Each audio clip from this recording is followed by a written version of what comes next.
created, by whom it was created, and the purpose for which it was created. Everything else that you are told about the police or the armed forces in Jamaica will confuse you, will have no real grounding in reality. Let us not forget the history of the Jamaican Constabulary Force. Let us not forget why it was implemented in the first place and at whose behest. The JCF was implemented shortly after the Morant Bay Rebellion in Jamaica to institute order. It's an institution that is almost 200 years old. It is a colonial institution. The JCF is the British police force. You don't believe me? Look at the colors of their uniform. Do you see the Jamaica flag or do you see red, blue, and white? Why are the police officers dressed in red, blue, and white? To represent the Queen, under whose, or the King rather, to represent British colonial rule. And part of why it's so problematic is because they are literally the bridge between the ruling class and the so-called working class, the proletariat. They are here to protect the interests of the establishment. They are here to keep order, not necessarily through rights and justice or through fairness. The system under which we operate, under which they operate, for which they are created to protect, is unfair. The only way you're going to maintain a system between the haves and the have-nots without the have-nots rising up and doing damage to those who have is by force, is by violence. You have to have a group or a system in place to keep order. And what do we mean by order? To keep things the way they are. So unless we understand the history of this thing, everything else will mean nothing. Now, earlier in the week, there was a young lady who was caught on video with a police officer, two in fact, but there is one that had a direct issue with her. They were both seen on camera in a brawl,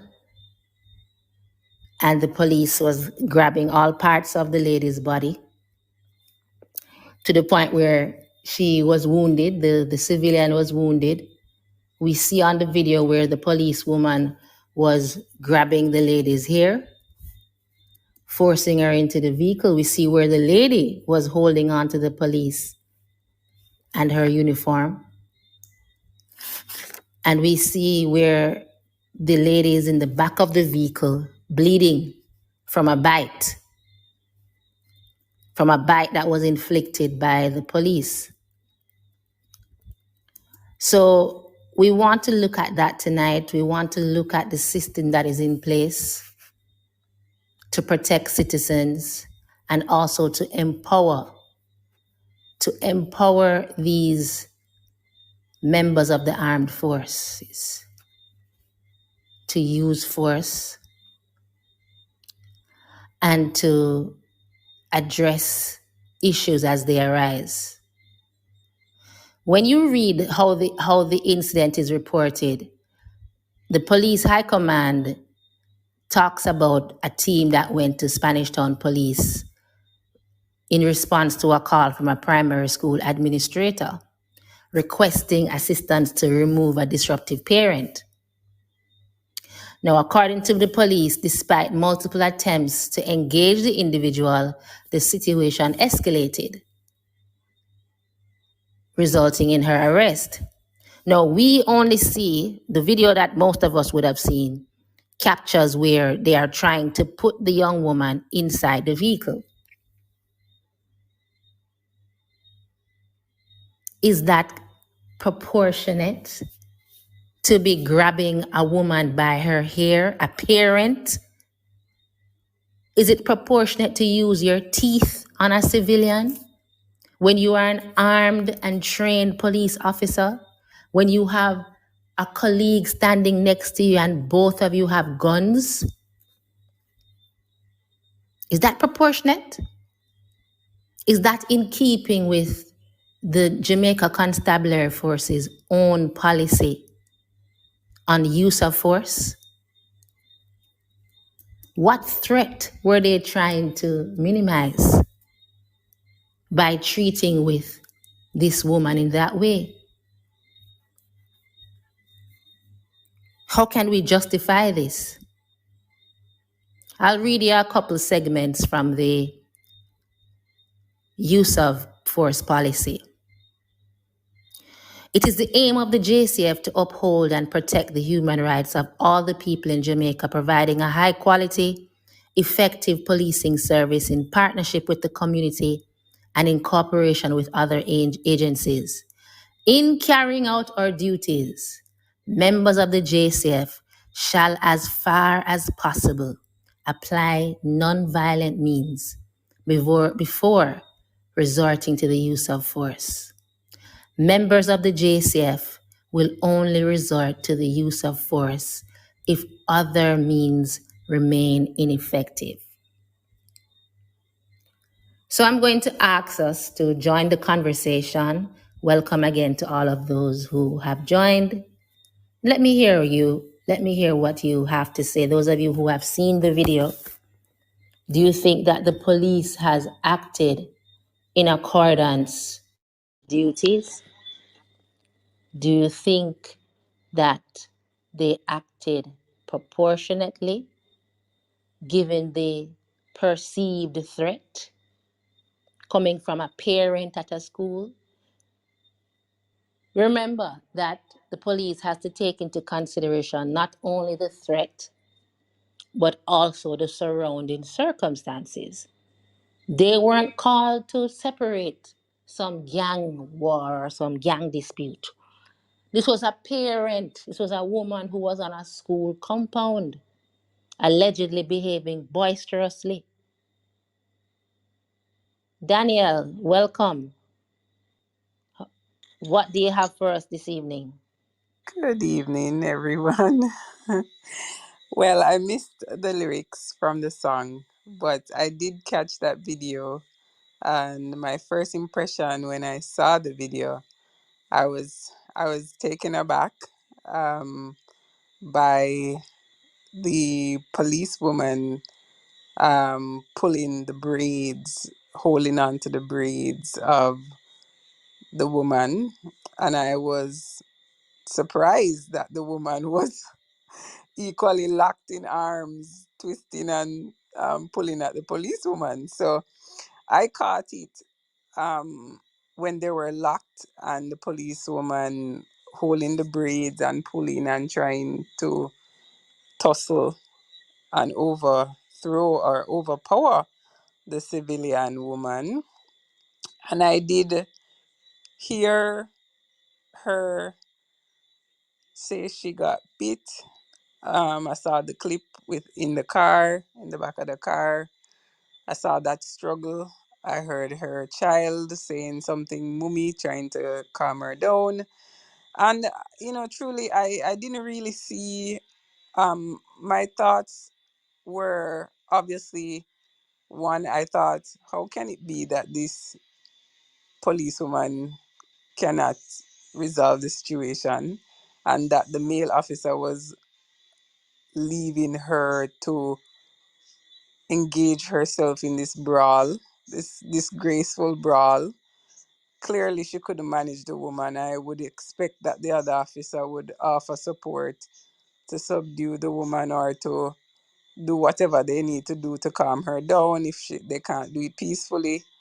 And if they're putting away with her with force, I would expect that it wouldn't be a fight like how it was left for all to record and witness. I thought that the male officer could have easily strong armed her and arrested her or whatever they needed to do without it getting to that kind of pulling here and mess. Also, I don't know what happened in the school. I keep hearing people saying that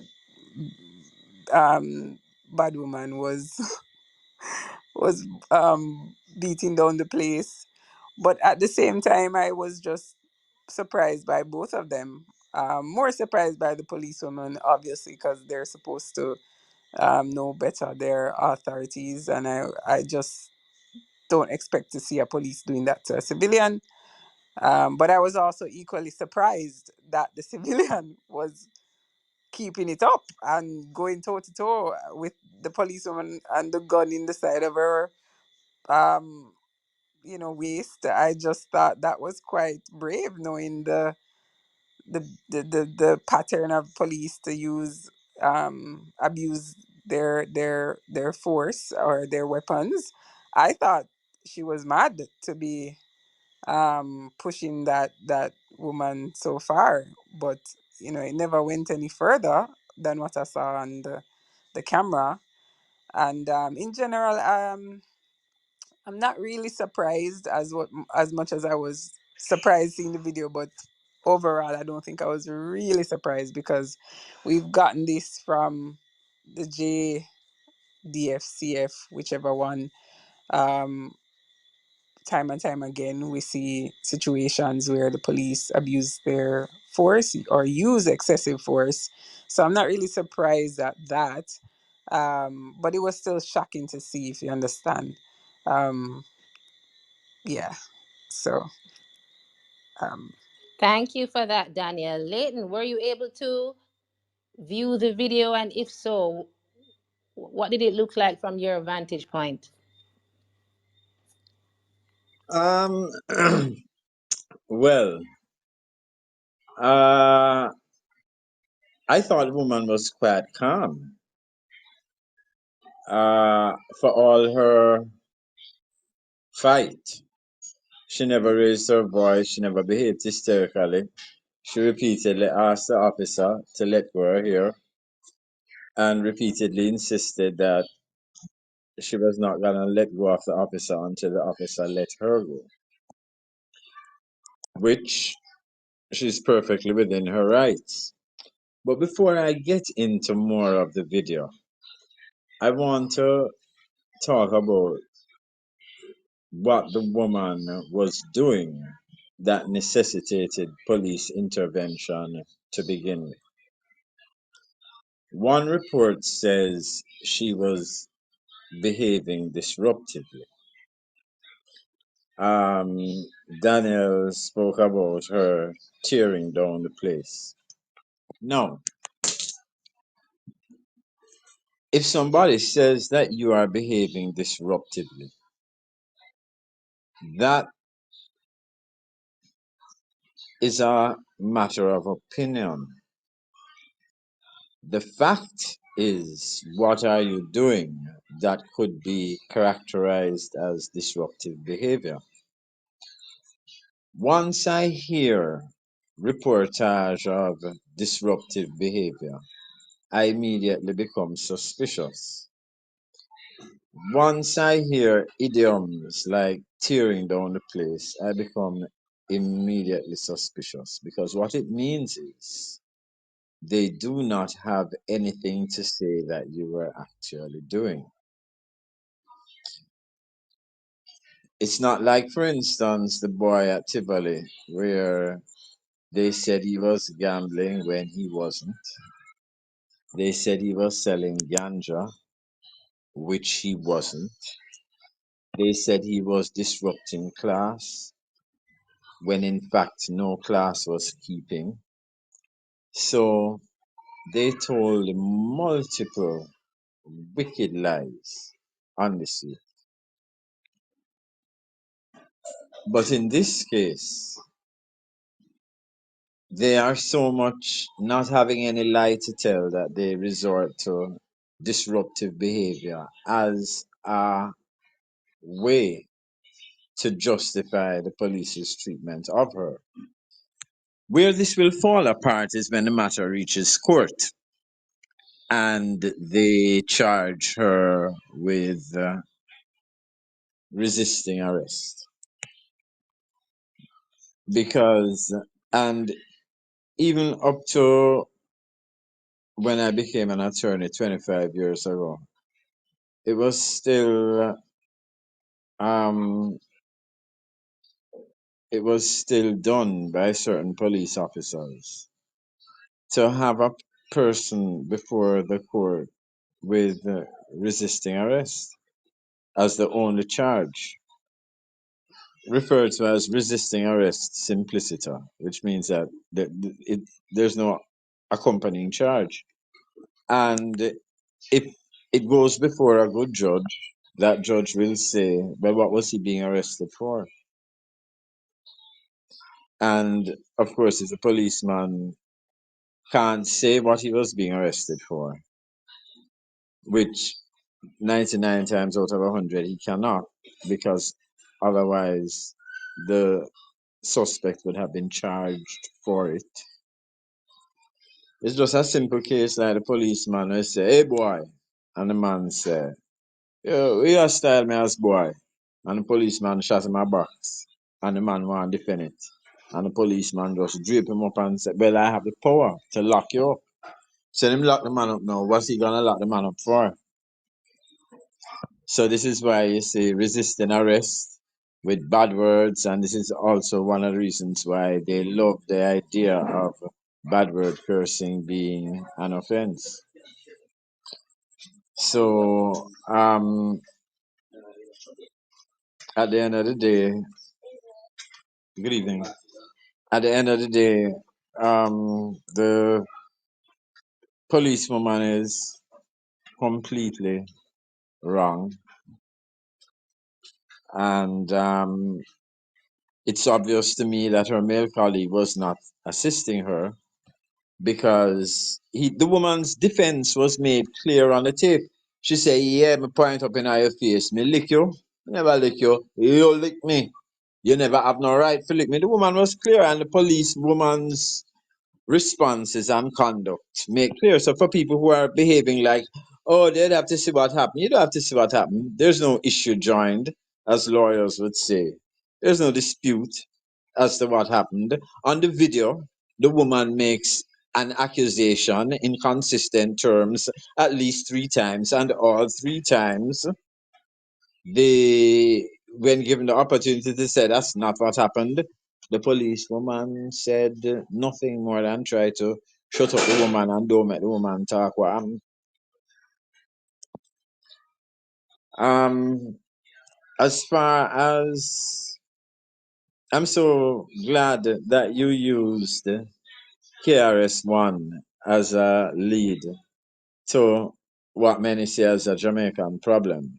But of course, it's the same overseer slave patrol system in where KRS-One is from. And there is a clip of Malcolm X talking about police brutality and how to stop it. And very prophetically, he says, there is no state government, federal government, legislation, mayoralty that is going to get rid of police brutality against black people. The only thing that will stop it, he said, was black people loving each other to the point where what you do to one black person, you do to all of us. And he said that will stop police brutality, that alone. And I believe him. When we see her bite the woman thing to draw that much blood, with her gun on her, with a second, and have the woman dung in the police vehicle. At that time, she bite her. And put her hand on her gun to, like, she want to do more than bite.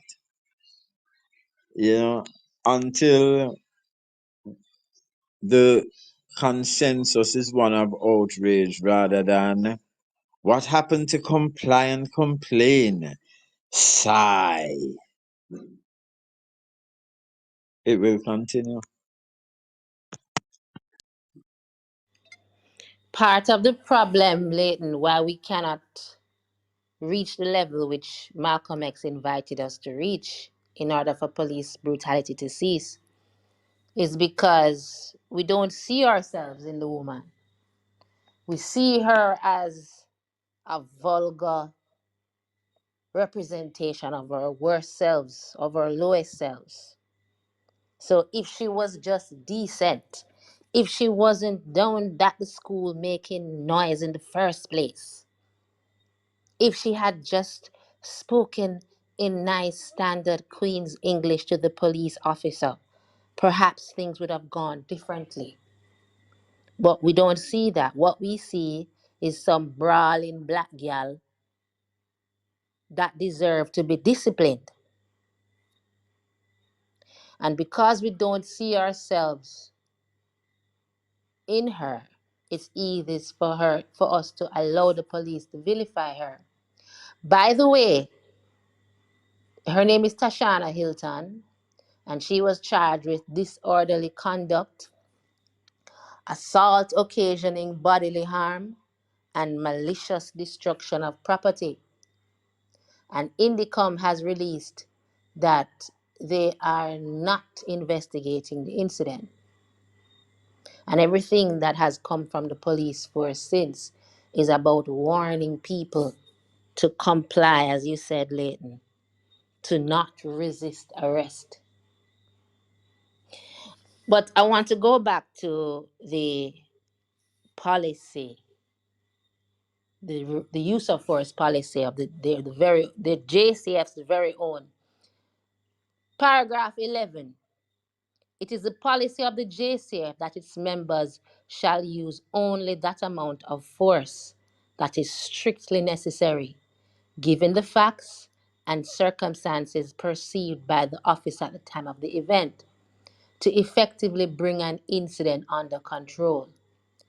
Any consideration of the appropriateness of giving action must allow for the fact that members of the police force are often required to make split-second decisions in circumstances that are tense, uncertain, and rapidly evolving. Daniel, I want to hear from you because I know you have first-hand experience with working on a school compound, and I imagine you would have seen angry, irate parents at some point. None of us we weren't there, although as Leighton said, it's quite easily to ascertain based on the interaction what happened. But how how reasonable it is to say that perhaps she was going on so bad as to allow the police to feel like she was a threat to the school, the teachers, and the students. Well, that's a great question. Um, Parents, usually when parents come to the school compound and are behaving that badly, it is that their child is in an altercation with another student, and the parents come there to fight off the other student. So the police are usually called in situations where um, parents are looking to harm another student, to beat them up, or to get revenge for the, justice for their child. That's usually the case. Um, in other instances, whenever the child has a altercation with a teacher, the parents would come And sometimes, that can get aggressive as well, with towards the teacher. So those are the two instances that I've witnessed. And students, of course, stabbing up each other, um, with all sorts of tools, sharp implements, and fighting, bringing weapons to school.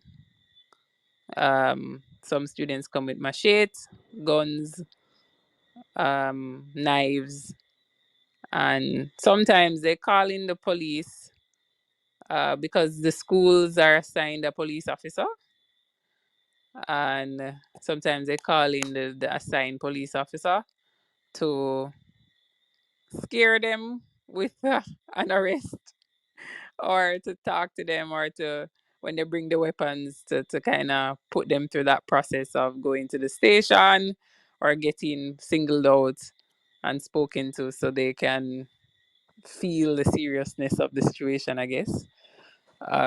So those are the instances that I know that the police come into the school.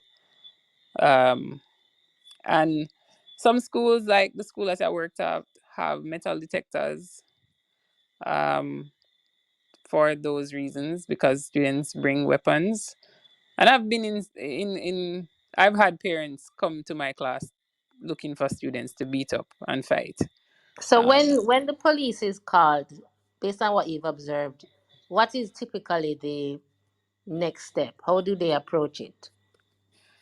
well, I've never been there when a police was called on a parent. I've only had the police come in for, like, just preventative talk to, like I said, my school had an assigned officer, so they come in at the beginning of, um well, once per year, to give a talk about, behaving yourself and all of that kind of stuff.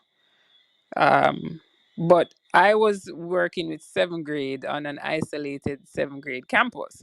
On the main campus with older students, they have had a lot more serious cases with students going to court. In the courthouse in Port Antonio, for they having actual more violent cases of hurting each other, and having police and adults coming and trying to find them and all of that. But I never had that extent, of police exposure on my seventh grade campus. Okay, I see what you're saying. Thank you. Leighton, going back to the Yes, point Chris. you raised about Malcolm X, one of the things that concerned me, which I'm hesitant to raise because, again, I did not see what happened before the police were called, but I just feel that school administrators as well have a responsibility to de escalate situations and not necessarily treat parents like criminals. At what point do we say, okay, this is a parent, she might be irate? What role does the school have in trying to diffuse the situation? Because if you call police and say, come get this mad woman out the place, or come get this woman, she'll try mash up the place, the police are coming in with a certain attitude.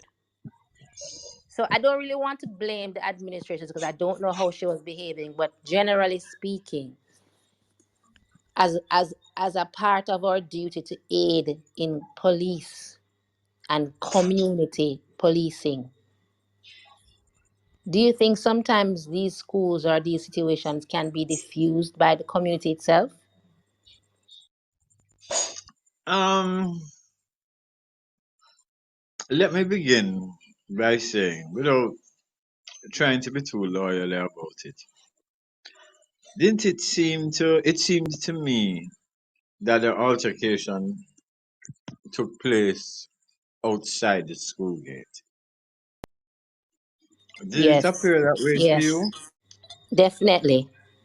Does it strike you as strange that that should have happened given the reason that the police was called? Yes. because it would have meant that she would have no the disruption would have ceased. I'm not saying that the woman did not commit criminal acts inside the school. What I am saying is, one, the police were not there to disrupt any um, criminal behavior because the woman was on her way out of the school. The police did not witness any criminal behavior, and the police did not investigate any criminal behavior when all of that happened. And the reason that the reportage cannot tell you what property was destroyed is because none was destroyed. This is just like the youth where they are sell ganja and a gamble and a mash up the woman class. That's all that is. And whoever from the administration called her is complicit. I will tell you this, Keish, although I cannot verify it.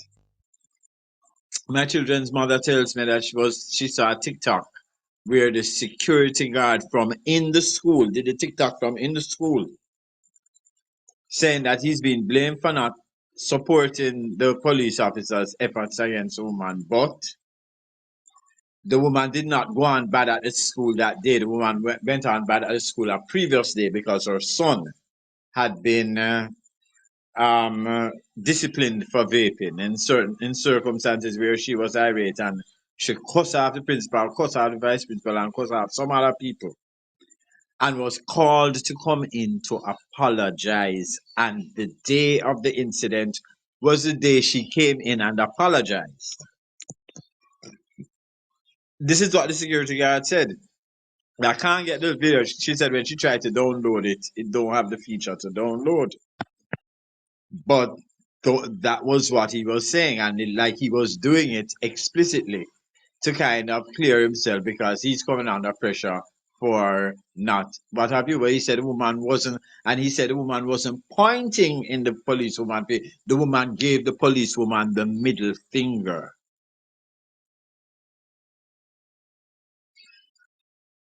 which makes more sense because if you point up in a policewoman face, she just say, "Hey, girl, how you try?"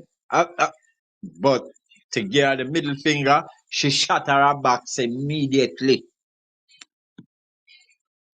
But the reason I think that Miss Hilton did not say, me never point up in her face, is because in her mind it's worse to give her the middle finger than to point up in her face.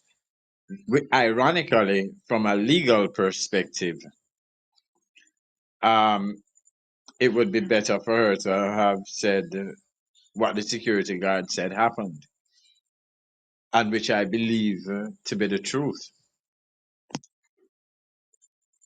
You see, because it might be considered an assault, or at least arguable, however weakly. But to give somebody the middle finger, you're not assaulting them, you're just telling them, you know, what to go and do. But yeah. So the school administrator that called the people and the woman when the woman had just come there to apologize and had no beef with anybody there anymore. They were just trying to teach her a lesson. It's very clear from the video that, as you said, we don't know what this woman did apart from bruise people's ego, apart from being unruly, quote unquote, undisciplined, and refusing to go into the vehicle and arguably defending herself. The police has not said up to now on the video what she did. There is no indication of why the woman should be arrested or why she was being arrested. Save and except, of course, persons can say, well, the police is closed, and her attire looked completely disheveled. So the assumption is when you press play, the assumption might be that she tried to attack the police. But how plausible is that? How believable is that? That one woman would attack two armed individuals at a school. It doesn't make any sense.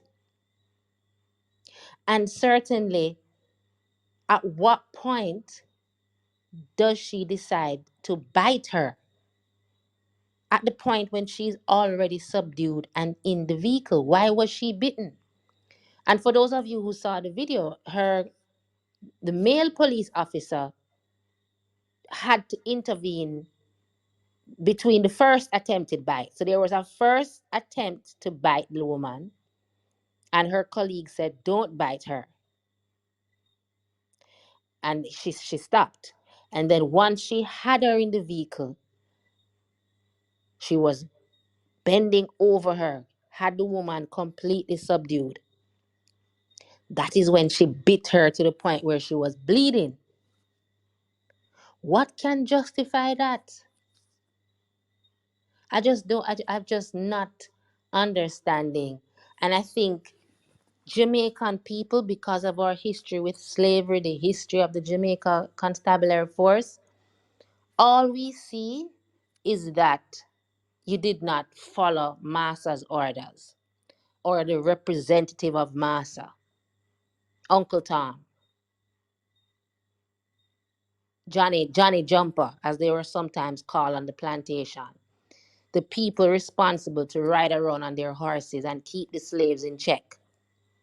If you say, "Slave, stop eat the cane," and the slave said, "Go, you're black like. You're black just like a me. You think you're a master?" The representative of master now then says, "Oh, but you're disrespectful. You haven't necessarily breached the law, but you are disrespectful of my authority."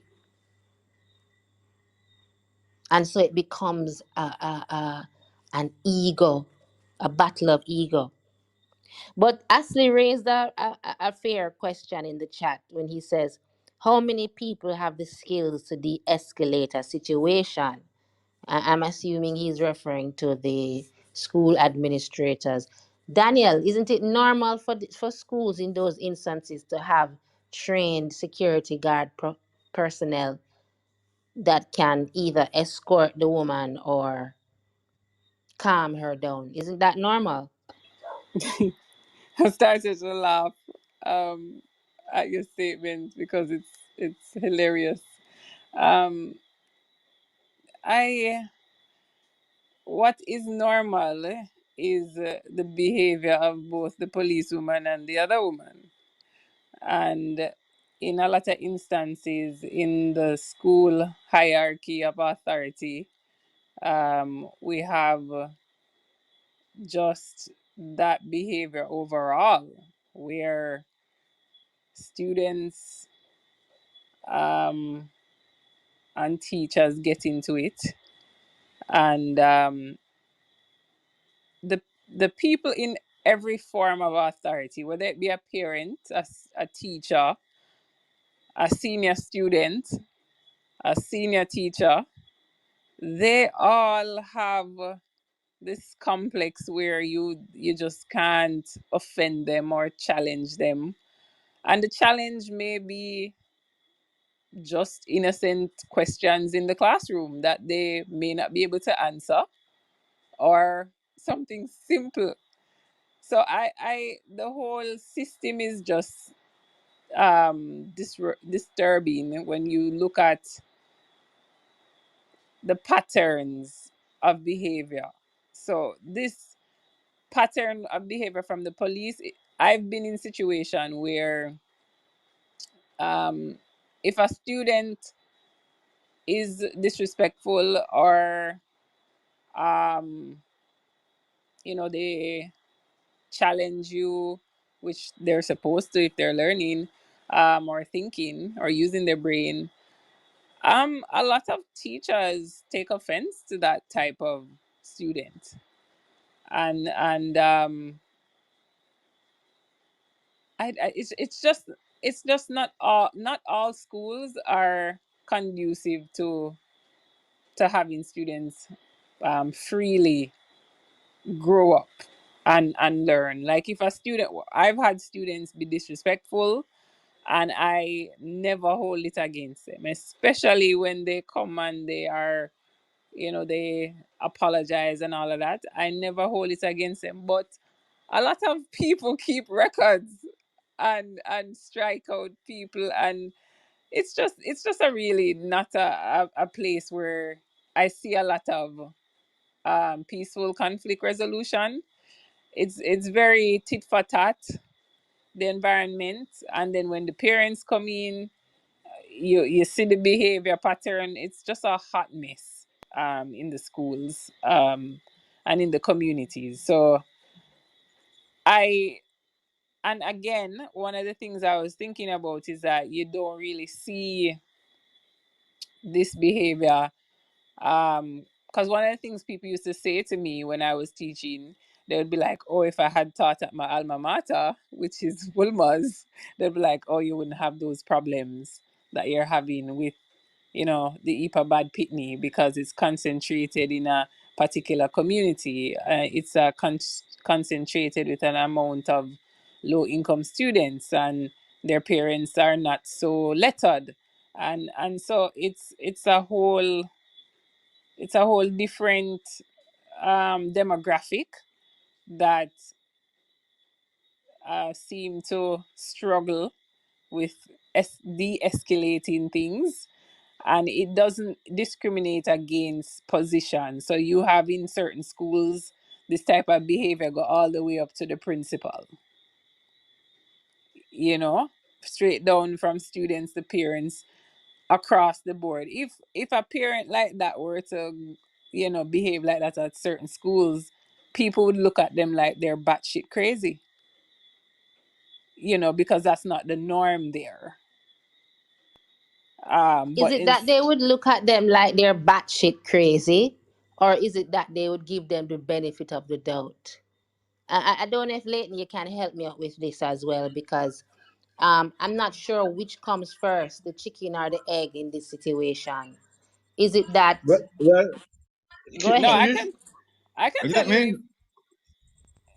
if a parent goes, for example, at my alma mater, if a parent is behaving like that, people would look at the parent like, what could possibly be wrong? Like they're crazy, because that's not the Yes, but normal that's a different thing, experience. because what that suggests to me is that you expect the best from a parent of a Woolmer school. And if a parent of a child that's going to Woolmer's or Campion or Immaculate is having a vulgar outburst, people will probably say, "Whoa, she must be having a bad day, or this must be something very unjust that was done to her, because we're not expecting this kind of behavior." Whereas if someone, if so, in other words, if a parent of an immaculate child said, "This is goddamn foolishness," as opposed to someone who got to Spanish Town school and said, "I fuck you, keep up." You see what I'm saying? It's two, we're gonna get two different reactions from both the administrator and the police officer. So my thing is it that we are truly reacting to behavior, or we assume the worst from certain people? We assume that certain people have no justification. We assume that certain people are here to mash up the place. We assume that certain people just are unruly, and we deal with them as such. Miss. Go ahead, Okay, sir. okay, sir. Okay, Come to the sir. front of the class. Keith, let me tell you the honest truth. You see, if you look on the video, the woman was in a self-defensive posture at all times. It is not true and accurate to characterize it as a brawl. The woman was preventing herself from being placed in the police vehicle without being told what she was being charged for. The woman was behaving perfectly lawfully and perfectly reasonably within her lawful rights. The woman cursed no bad word. The woman did not raise her voice. The woman did not strike the police officer. And when you come to investigate that malicious destruction of property, because right now everybody have it in their mind, say, at the school, some school property, them are gonna find out, say, at the policewoman uniform, then charge her for. As somebody who was a lawyer in Jamaican courts and understand how police work, me can tell you exactly what got happen before it happened. So hear me. I that them charge a woman for mash up the policewoman uniform, but it was a self-defensive posture because the woman would not let go her hair, and she was trying to prevent herself from getting any damage. And even with all that, she still get bite. But yeah, so it's interesting that people can see her resist an unlawful arrest, defend her physical integrity, and have, based on that, that she's a Tegereg, in their mind, any woman we fight off a police must be a Tegereg. You see? I get the impression from a lot of the commentators that people don't think that there is such a thing as an unlawful arrest. That once the police Once you are have arresting a you, comply and complain, comply then complain campaign that is not vigorously resisted and excoriated by a significant segment of society, then the idea takes root that any non-compliance is unlawful because there is an avenue of complaint, subsequent complaint. I remember one time them tear gas a man out of him vehicle, you know. The man was a retired inspector of police, you know. I don't know if you remember the video, you know. I remember. Yeah, man, somewhere around after Waltham, I think. Yeah, retired inspector with his son in the passenger seat. Big son. Were big enough, you know. And the way that the man addressed the officer, apart from the man's seniority, you know, the man retired, you can see say he's not a jagabat. You can see say he's a respectable man. Turn out to be a retired inspector of police. Tear gas him out of the vehicle over what? Because the man said, you know, even if I get out of my car and a man say, man, search it for weed and and I say, what's the reasonable suspicion? Him it's from up the road, which part stop me? Where do for a living? The road traffic act give you that authority officer for ask me where me do for a living. You're a lawyer, whatever. You're an officer of the court. All right, sir. Go back. Nobody else is gonna have that experience unless the person is a lawyer.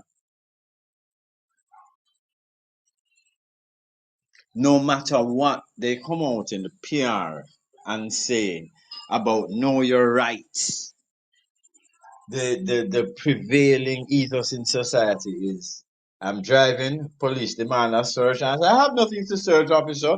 Well, the trunk is open. You want to look under the hood of the car? Wind down the windows, boys. and tell yourself that you're a good law-abiding citizen and you're making the country better. There's a reason why the law said I have to have a reasonable suspicion to search. Justice Batts did a very like a big decision on it. And commander fire from the police high command for stating the position in the Charter of Rights and in the Constabulary Force Act and whatever. You need reasonable suspicion to search a person's person or property. But as you say, to demand your rights is to be not even a bossy slave, but a rebellious slave. And that cannot be countenanced. And the sad thing, and when I see the reaction of the slaves' descendants to the police, I understand why no slave rebellion in Jamaica was ultimately successful. Wow. Too many slaves to say, "Ah, this year this master this so this year this master this so." That's a problem. I want to read a comment in the chat, a few actually, but I'm going to start with something Tajay said. Based on what I've gathered from watching that horrendous scene, I thought one was taking the other's man, both fighting for the same guy.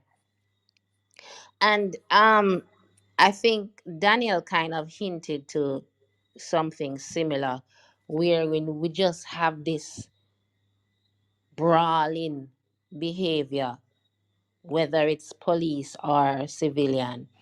Um, to what extent, Daniel, outside of the police civilian dynamic, to what extent do you think what we saw on the video is evidence of the degenerating behavior of women?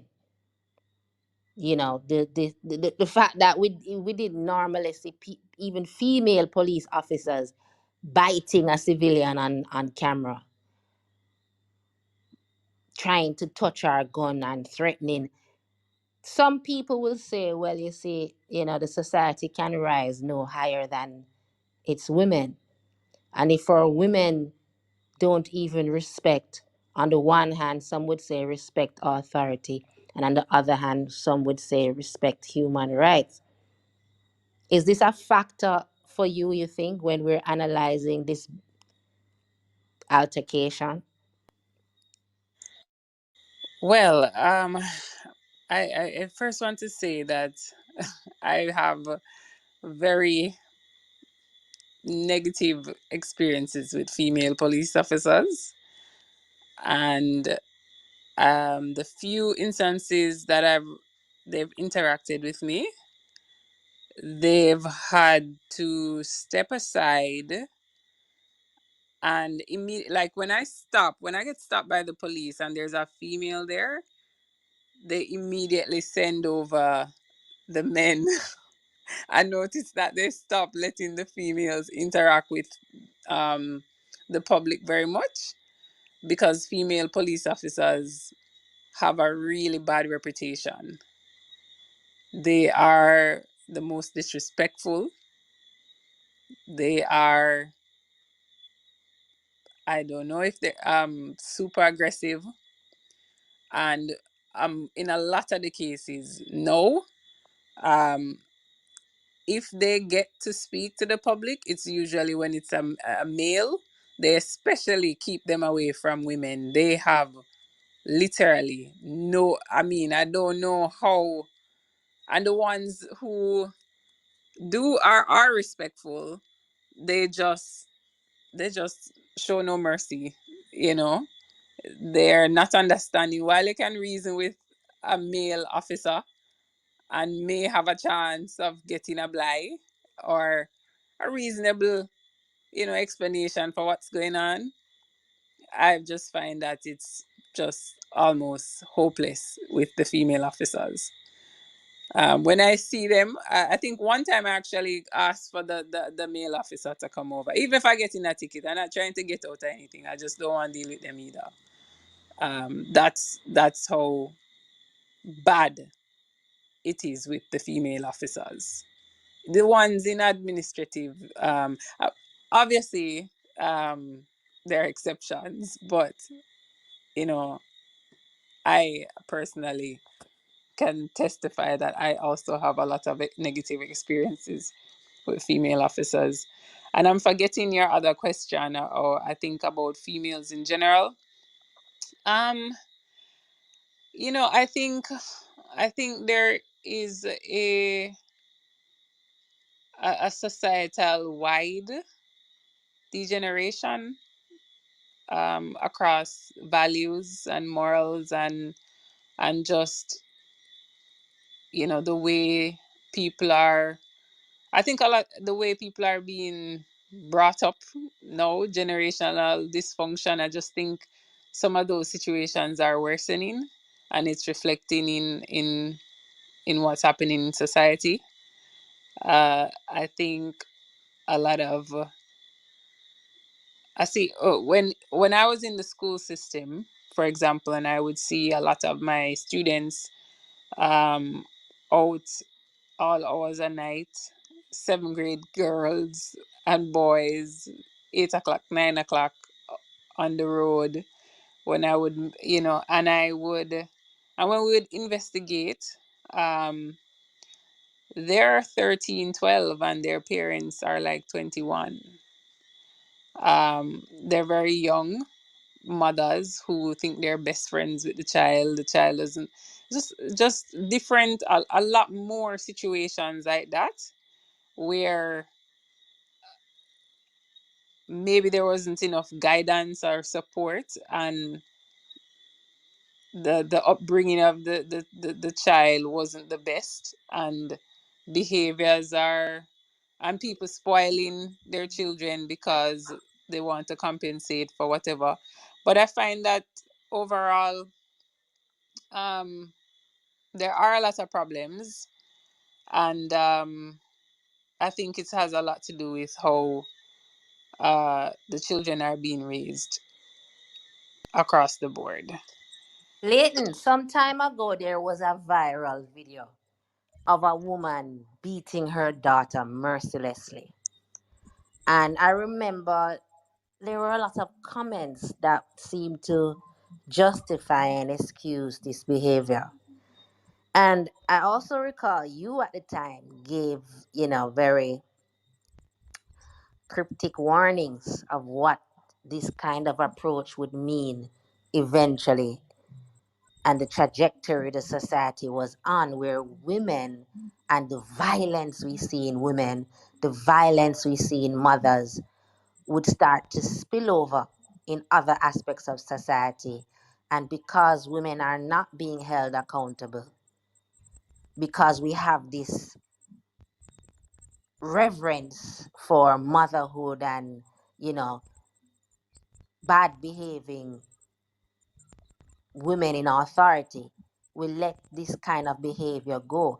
Are we reaping what we've sown in this regard when it comes to the behavior of these kind of police women and police women like Daniel described?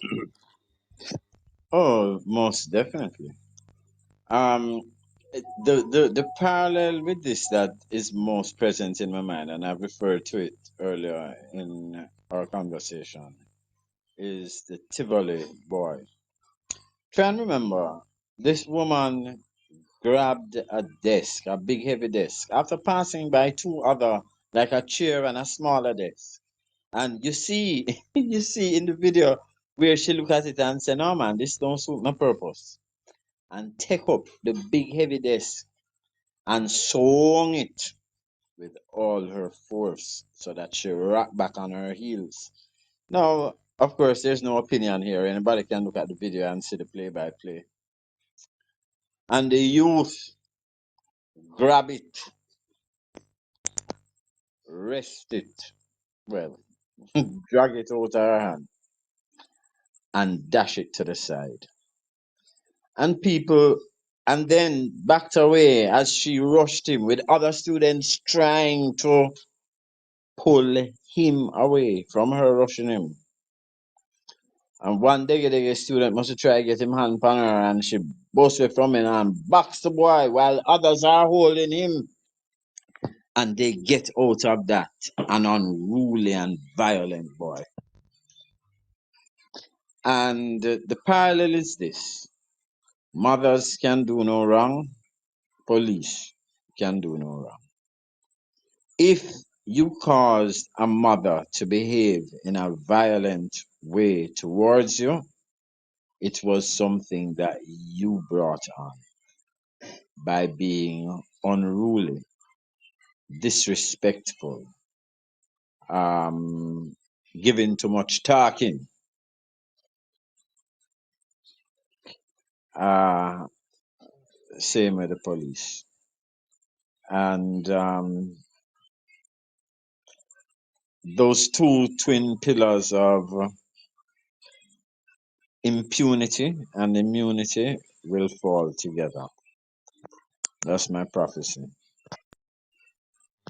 Wow. Um, this idea of the boss chick,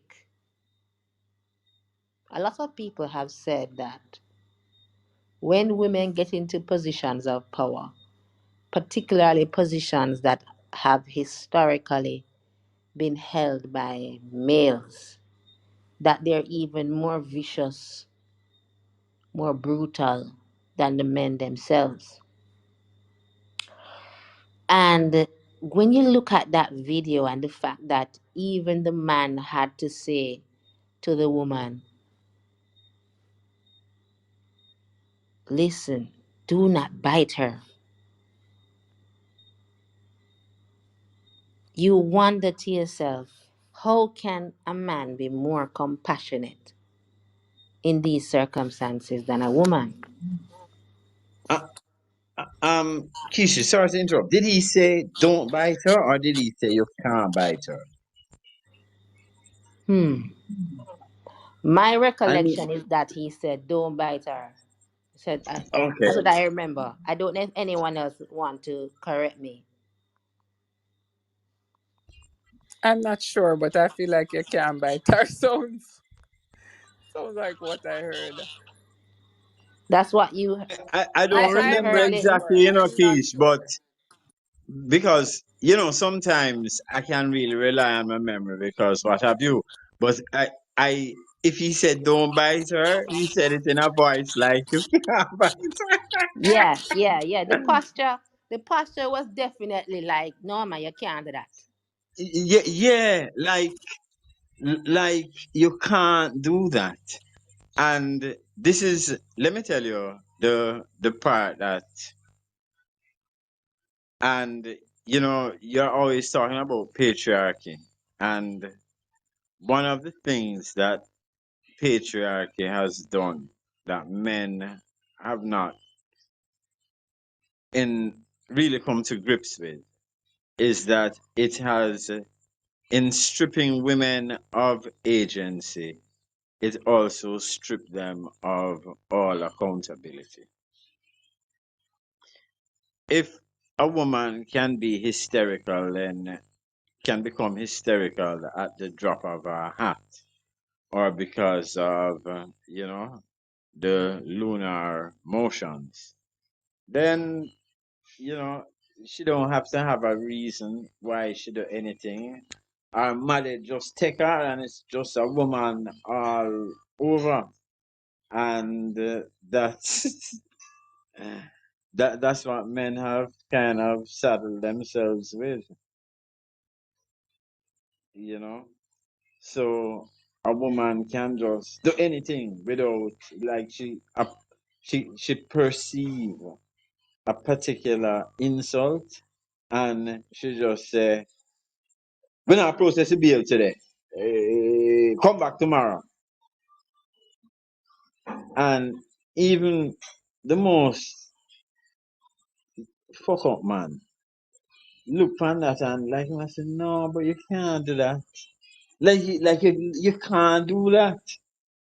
But if they feel like the person, this same person might have come from the community and say, "Go, me know when I so and so, they are fuck your man and baby. And the woman feel a way about it and just say, you know, I get bail. When the people then come for bail, you know, I get no bail. And that's something that, and to be honest with you, here is why society, Jamaican society, is degenerating at a really, really rapid rate. Men, males, are behaving more and more like that every day.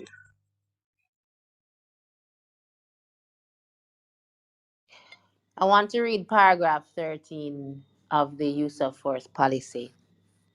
Whenever members of the JCF resort to the lawful use of force, they shall minimize any interference with human rights, exercise restraint in such use, and act in proportion to the seriousness of the offense and the lawful objective to be achieved, minimize damage and injury, and ensure that medical aid is secured for any person requiring it at the earliest opportunity.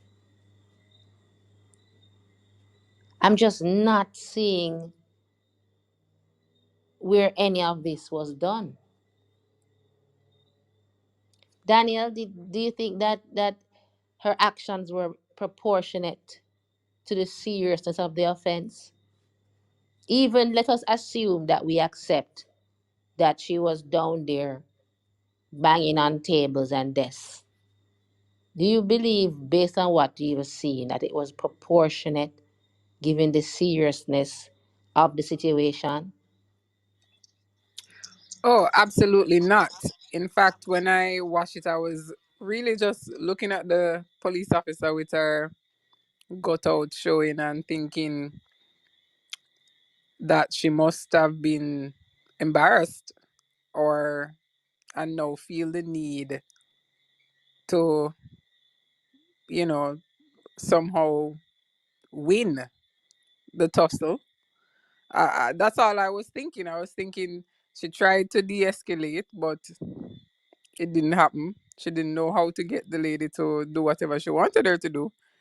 And because of not complying with her authority, she started to use force, which is what happens in the household. If you don't listen to your mother, she used force. If you don't listen to the teachers, they use force. Um, that's a pattern throughout our society. And I think that's what was happening, and her ego couldn't allow her authority to be defied. And she just kept going. It was a horrible looking at it. I felt bad that I had mixed, because I was when I saw it, I was like trying to ascertain what the lady might have done, but also I was like, but it doesn't matter. She pulling her braids. It shouldn't get that far. So I was a little embarrassed. Because I know on one hand you can't tell me to go in a police vehicle, and I don't know why. So I also I'm like, on one hand I want to be like, why the lady behaving like that, but the other side I'm like, why are her hand in her hair? And at the same time, I agree. You can't. You have to tell me why. I'm gonna ask those questions. You know, the other day, a policeman jump out of a car and flash him, and I'm a wave back to him and keep driving. And then afterwards, I realized that he was rushing to get into a position to probably to do stops, but because they came out of a non-police car and just literally opened the door and hands up, I was like, I just waved back and just kept going. But I'm not gonna go out of my way to stop if I'm not. No, I'm not gonna do that. So I I I I had mixed reactions with that, but I definitely had a problem with everything that was going on with the officer, especially the pulling of the braids. I mean, I was imagining how painful that is. I think I would have probably started kneeing her if she pulling my braids. So the woman actually, in hindsight, showed great restraint because if you're pulling my braids, that's fighting. I would be throwing punches for somebody pulling my braids. That shit hurts. Um, a lot actually. I forgot what else I was going to say. Leighton, you sound like you want to respond. Go ahead. I think that the nation should ask itself, let us say that the woman was behaving badly in the school compound, necessitating police intervention. I would have expected to see an altercation at the point of that intervention on the school compound. If police are, if that altercation is happening outside the school compound on the road, that means to say the police was not carrying out any intervention. And that that should be, once you see the video, so you don't have to see what happened before that, unless except to verify that it wasn't an altercation that started inside the school compound and spilled out onto the street. But if you look just at the video, you'll see that it wasn't that way. I think that's the reason why they want to know why the security guard never got involved. It's because she was like on her way out the gate when the policewoman accosted her. But what are And the we to police. make? What are we to make of Indicom's statement that they're not investigating or getting involved? Okay, so um, if you if you follow slave society, slave sociology, British West Indian, particularly Jamaican, the person who speaks up for the victim receives the victim's punishment. It's a way of silencing all dissent, to crush even sympathy for the victim. Um, and so people who buck the system fundamentally need to be swiftly and decisively and conclusively, if not fatally, made an example of. And this woman bucked the system in the worst way. Like, there's a point where they wrestle the woman down onto the car seat, and the woman wrestled back up and out of the vehicle. Like the woman has the strength of two bull to rotted. And that's all on video. So it's very, very embarrassing for them. So despite the fact that Income see said the woman bite her, and that's a bad bite. That's a bad bite. Did you see how much blood that was? Serious blood. I thought it was a blade. I said, what the police woman do? That's a bite. Can you imagine how savage? So for Indicom to say they are not investigating. Just give everybody. You see what happened, Kishi? There is a way to clean the Augean stables, you know. So for people who don't know that idiom, it's some stables that were so large and filthy that to clean it was an impossible task. So you know, you say, how will we clean the Augean stables? Who will clean the Augean stables? But there's a way to clean the Augean stables, and that's for them to burn down. And as all institutions in the country lose credibility from starting poverty and unemployment figures down to Indicom, down to OUR, down to Auditor General, Gleaner, you name it, come right down. Eventually there's gonna be a conflagration, and the people will have nothing to rely on but themselves.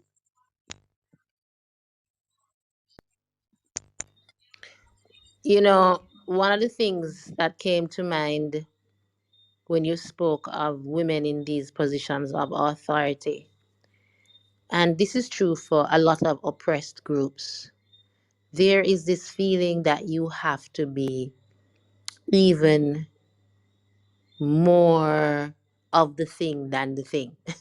So you have to become even more white than the white boss, or in this case, you have to be harder, more vicious than your male colleagues because you have more to prove.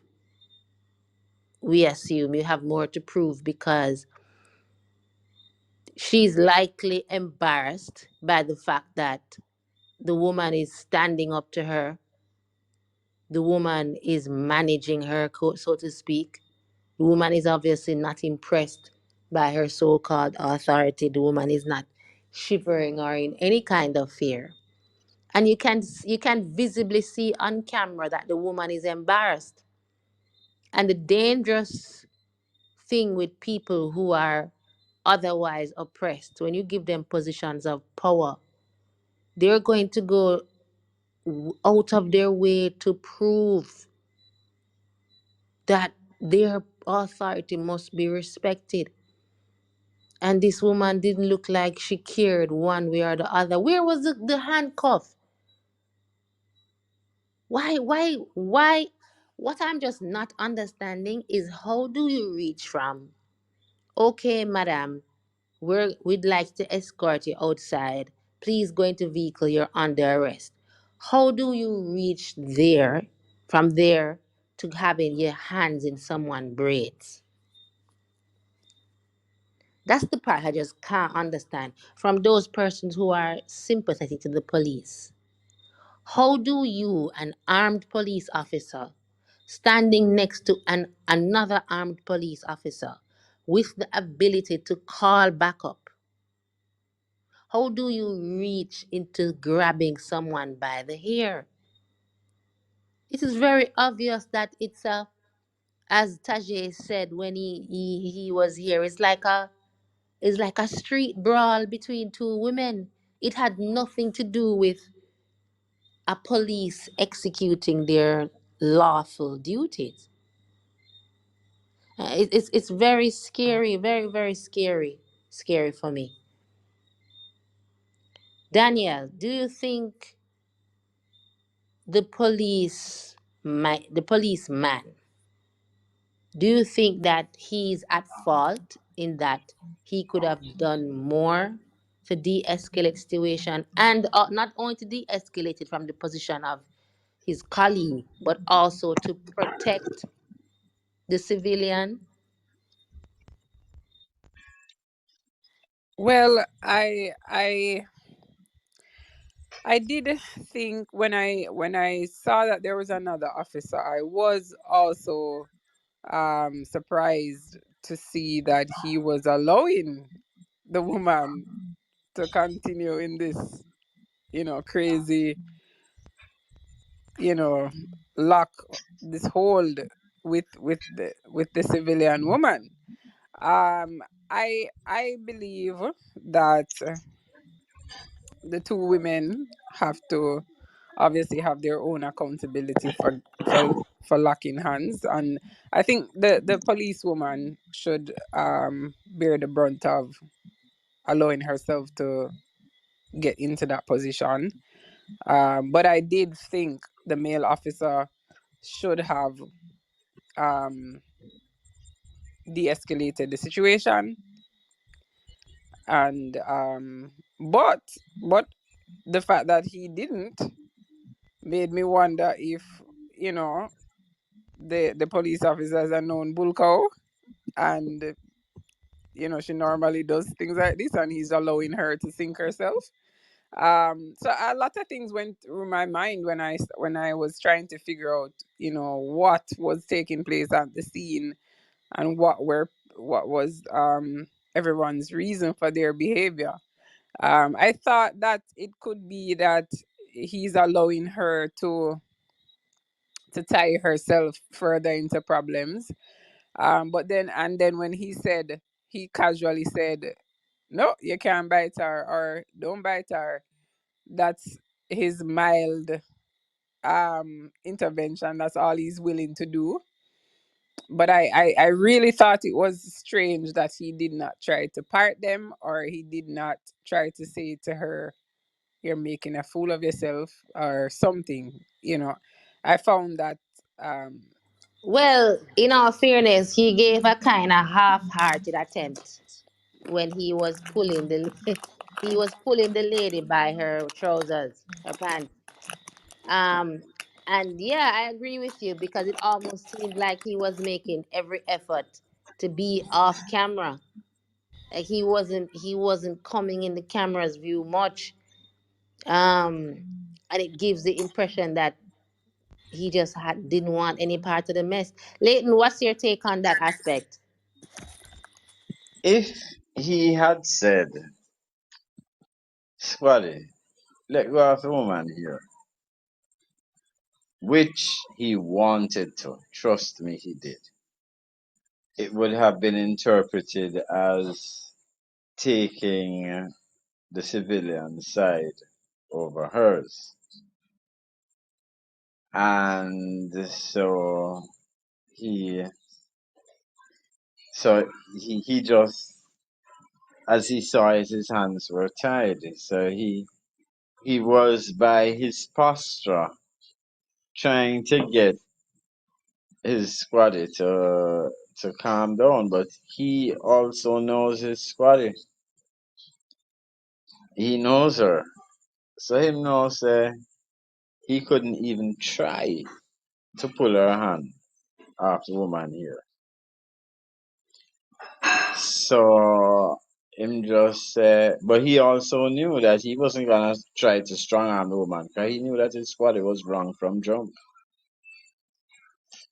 If it was a situation where the woman had been really doing, and even when we try to parse through all of this, I mean, the woman said to the officer, she said, "Yeah, my point up now your face, me never touch you, me touch you, me And the touch you." police never denied that. Never Never denied it. denied that. So when we are like wondering, well, what could we don't have to wonder. She she said she pointed up in the woman's face. I gather from a source that I cannot verify that the security guard said she gave the policewoman the finger. And everything after that makes perfect sense. Policewoman said something to her which she took offense to, and she gave the policewoman the finger. The policewoman boxed her or slap her. That's not in dispute. She challenged the policewoman. Policewoman had nothing to say. So she licked back the policewoman. Now, at that point, um, several people would part company and say, hey, me not lick no policewoman, me we comply and then complain. Um, which is why we are where we are as a country. And I think that woman ought to be commended. The policewoman lick her, she licked the policewoman back, the policewoman grab her ear, she grabbed the policewoman uniform. Because didn't she say repeatedly in the video, let go of my hair and I will let you go? Repeatedly. Repeatedly. So what happened is in the same way that the whole nation want to demonize the Tivoli boy in order to maintain the integrity of the teaching profession. The move is on now to demonize the woman to maintain the integrity of the constabulary force. So Indicom has been given instructions to leave this one alone, despite the video. Um, what people must realize about Jamaica, Jamaica is a very, very funny place. At the end of the day, 75% of Jamaicans did not take the COVID vaccine. So one has to realize that in the same way that individual characters are very paradoxical, so is the national character very paradoxical. And the people who are compliant and sheep-like in one context will mightily surprise you in another. And the day will come, the day will come when the kind of spirit that they displayed in relation to the vaccine, they will start to display in other affairs pertinent to their well-being. And I await that day. But also, Leighton, I want to draw another parallel that I noticed with with the Tivoli schoolboy and this police. There is this sentiment, I gather, that we want to discourage. It's kind of like when your mother is beating you badly and abusing you. There is a sentiment in our culture that if you raise your hand to your mother, even while she's battering you almost to the point of unconsciousness, that you just don't do that to your mother. It doesn't matter. It's better you wait until you're unconscious and then you seek justice or you seek intervention or you seek help. But there is this sentiment that just the mere objection to unlawful authority puts you automatically in the wrong. Look here, there is a joke that does the rounds in the Black American comedy circuit. I think it's also done its rounds out here, where um like why my mother beating me and I grab hold of the belt and she tell everybody say me fight her. And of course it's big laughter because everybody has that recollection, like the time when you just say and you try grab the belt or you hold on to the belt so that no, what is holding on to the belt? That is an act of such defiance because it's just one then suppose you actually wrestle the belt away from her. What are you gonna do with it? Are you gonna throw it to the side like how the Tivoli boy threw the desk to the side? Or are you gonna use it and flat her back?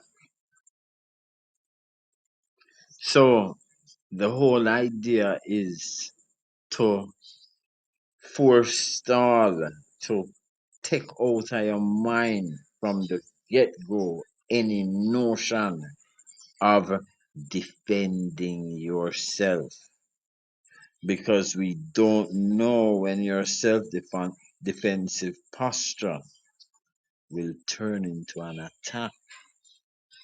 In any event, once you self determine by deciding that enough is enough, then anybody can say that it's a small up step and a jump until you're self determining other more positive, well, not from their perspective, but you know, aggressive ways. So that's the reason for that. I'm thinking of all the rebellions that has had to be quashed on in Jamaica, the former plantation. And I imagine that one of the things that would be foremost in the slave master's mind or the slave manager's mind, the Africans who were given the job to manage the slaves on behalf of the master, is that you can't make them come out of the spirit of fear. That is the most dangerous thing about this woman, that people don't like. People who are on the side of the law officers is her the absence of the spirit of fear. Because if enough of us remove the fear that we have from unlawful authority, unjust systems of governance, then what is going to happen? That is why, before they get to the rebellion, you have to have serious consequences for anyone who even think of questioning authority. And that is the real crux of the matter here. The fact that she had the gall, the unmitigated gall, to think that she could defend herself against a police. We don't want anyone to get any funny ideas. Daniel, you see any parallels with her behavior and the field slave spirit? Um, I want to say, in terms of having the fear of watching her, I had some fear, not that she was fearless and standing up to the police officer, but I, because of the pattern of police officers to go all the way when triggered. I I and I was watching the gun in the waist of the female officer. I just thought that she was really um I guess brave to keep going. And obviously this woman, I didn't know if she would get there to continue to try and use more force, but I was fearful that she would risk messing with somebody who obviously has some issues. um and in terms of the field slave question, I I like that the woman was standing up for herself. Um and I think people should stand up for themselves more. Um I But at the same time, I also, you know, was wondering again if she was on the if she should have complied and then complained. I did wonder that at one Why? point. Why? Can you take us through your thought process as to why you would think that? Is it just for her own safety, or you Um, think it was the right thing to do? no man, that was when that all was related to the fear that the officer might use her gun.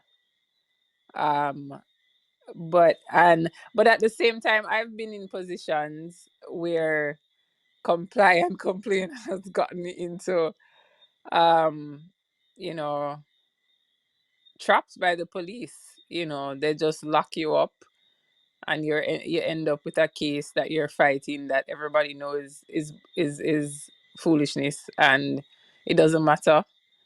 You're in the legal system spending money to prove your innocence or your lack of guilt.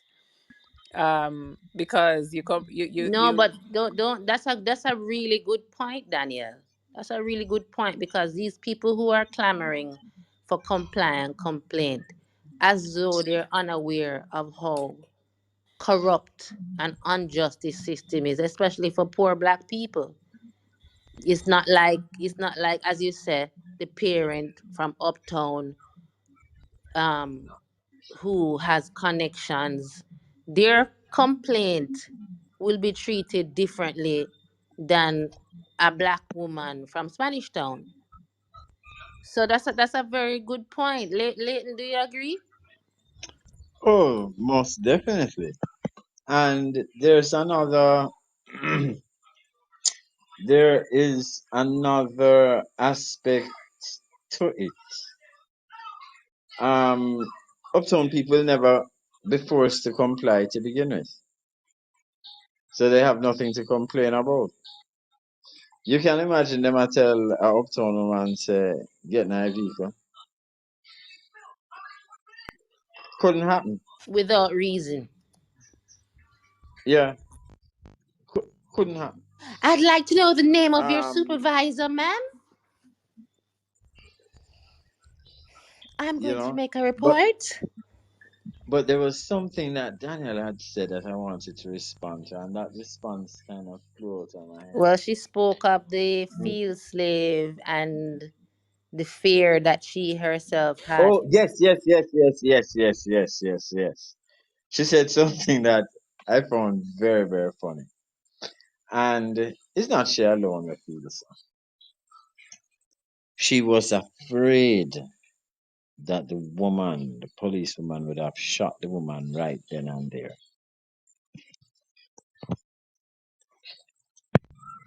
That fear was shared by several people. So they said, I thought they thought that was how the video would have ended.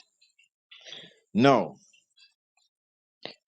What if you are living in a society where that's your reasonable expectation, anticipation, fear, that with the thing obviously being videoed, with people obviously around, onlookers, a sizable number of onlookers obviously around, in broad daylight at the school gate. If your reasonable expectation, anticipation, or fear is that the policewoman will put, and the woman did put her hand on her gun, what use is comply and complain in such a milieu, in such a where such an ethos prevails? When she was dragging the woman by her hair, several of the onlookers asked her to let go of the lady's hair. And her response was, "Oh, you mean let go of her hair? Don't you see she's resisting arrest? Don't you see she's resisting arrest?" Clearly stating that she had all right to treat with her that way if she refused to comply with going in the vehicle. So, Leighton, I want you to break down for us from a legal perspective. When a police seeks to put you under arrest, what rights do you have in terms of asking for the reason? What is categorized as resisting arrest under the law? And what does all of that mean for the regular person who might be faced with a similar situation? What does it mean? Can the police arrest you without questioning you or without giving you a reason, rather?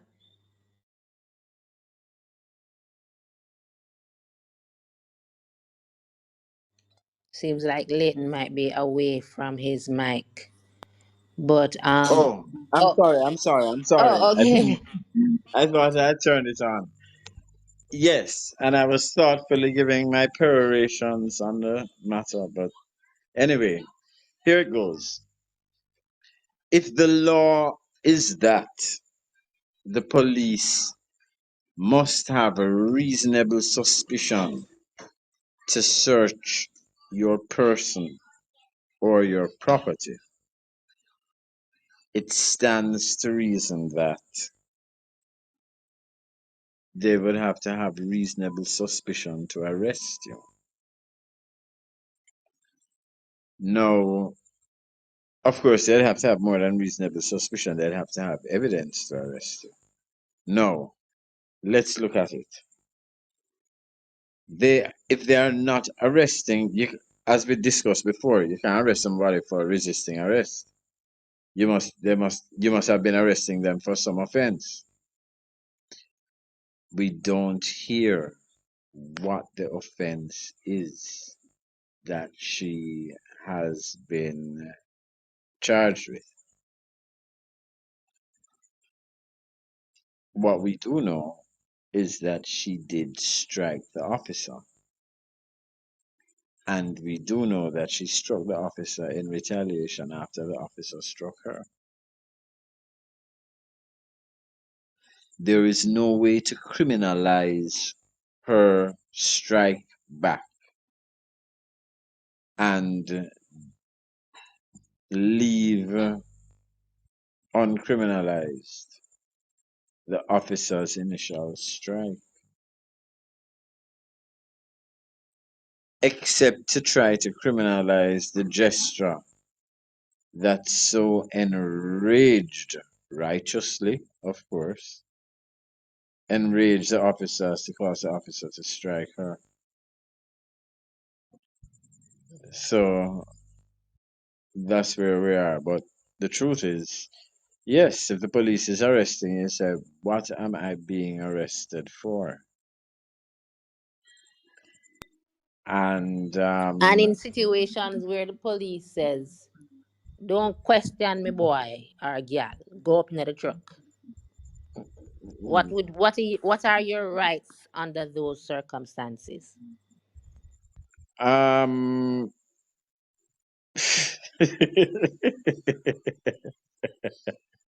No, because that's how a lot of can these I answer you by situations. telling you a story? Mm-hmm.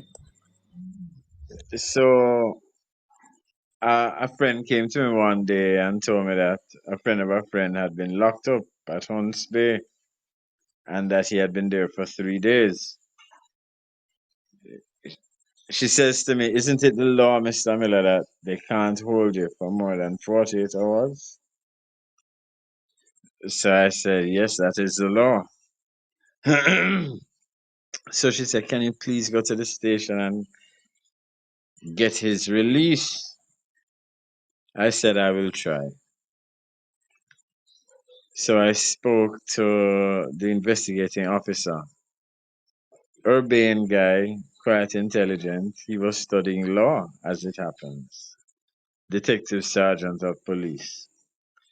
So, not having a statement and not wanting him to lie to me, I fished around as though I wasn't really trying to ask him directly how long he had the guy in custody.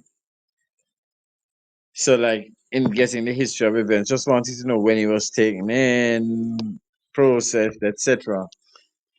And when I had all the information, I said, so he's been here like more than 72 hours. But the guy knew where I was going, and he said to me,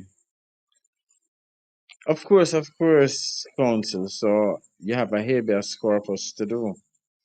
Habeas corpus, of course, means free the body. It's the application you make to the court when the person has not been charged but is in custody.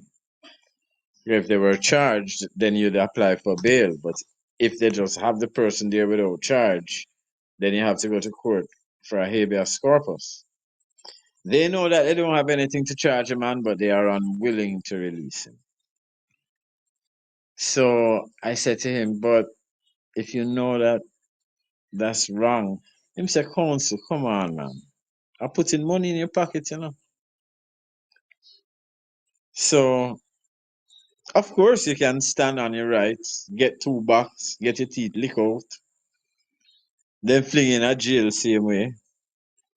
And this is what people don't understand. You can vindicate your rights after 10, 12 years, after the attorney general carry a lawyer up and down and around the mulberry bush and try to frustrate you in all manner of ways.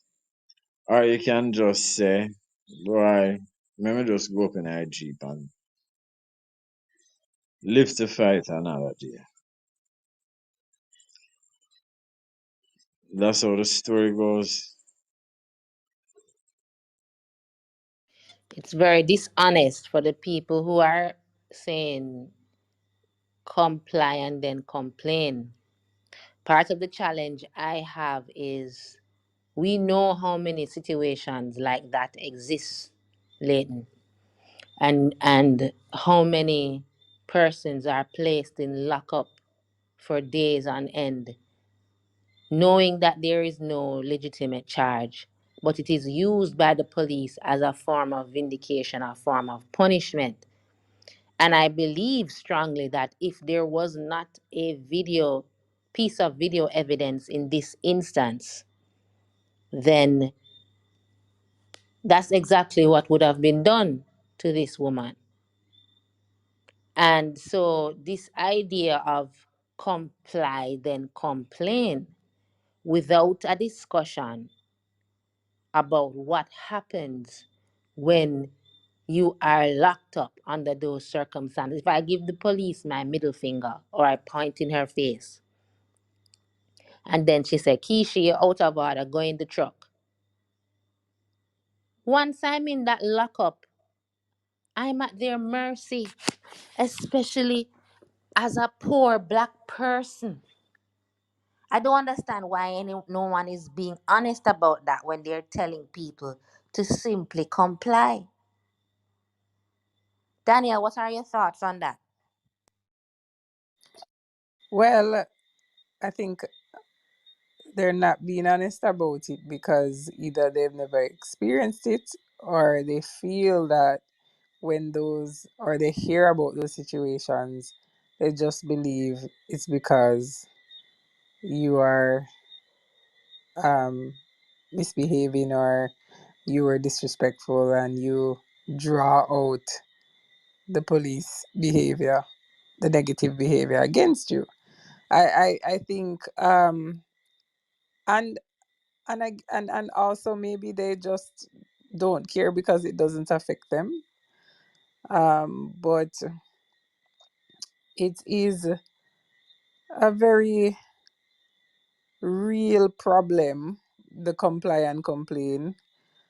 And I don't know if it's a direct effort to put more money in lawyers' pockets, as Leighton mentioned. I don't know if it's a direct effort to do that, but it is really unfortunate because it's almost like you're walking into your own demise or frustration when you comply because the system is not interested in resolving anything. They just want to lock you up and book you. because if they were investigative in the beginning, there wouldn't be a need to comply and get in the van, you know, in a lot of cases. In the case that I had personally, if they had done any due diligence and um it wouldn't even need that. And sometimes I wonder if they're trying to meet a quota, or they have some twisted fetish of locking up innocent people. I don't know what is going on, but I tell you what, in the personal case that I experienced, the police told us to comply, and we foolishly thought, oh, okay, sounds simple. And when we went down there, our person was locked up in cuffs. You thought you was a white woman. I don't know what we thought. We thought we were just, you know, we're gonna work things out. It's okay, just come down to the station and we'll talk about it. So it's like, okay, all right. But he has to drive with us in our van, and we're like, oh, okay. And that ended up being months of of trying to get that case resolved when there was no case to begin with, you know. And the fact that there was no case to begin with, if we didn't get a lawyer, he would have been it was obvious that he would have been locked up innocently, even though everybody there knew that he didn't do anything. So it's really disturbing the way that the system is set up. um it's and then I was encouraged that, because I was thinking, well, it's clear that he's innocent, and you know, even though we got trapped into this complaint thing, but not only that, the police coached the complainant into how to write their statement, to change it up to match more closely, you know, what they wanted it to say. And they intervened a lot. And, you know, the recommendation that was made to me was that I had to get a lawyer, even though I thought we were so innocent. And I was like, why would I need to get a lawyer? And it was like, well, you need the system to fight the system. That was the advice given to me. I need to use the system to beat the system. I can't go into this corrupt system thinking that I'm going to win with innocence and straightforwardness, or whatever. And so we ended up getting a lawyer, and it dragging out until the tide eventually. Even the evidence didn't matter up front either, you know. It just went on and went on, because obviously, um you know, it just went on and went on until it's resolved.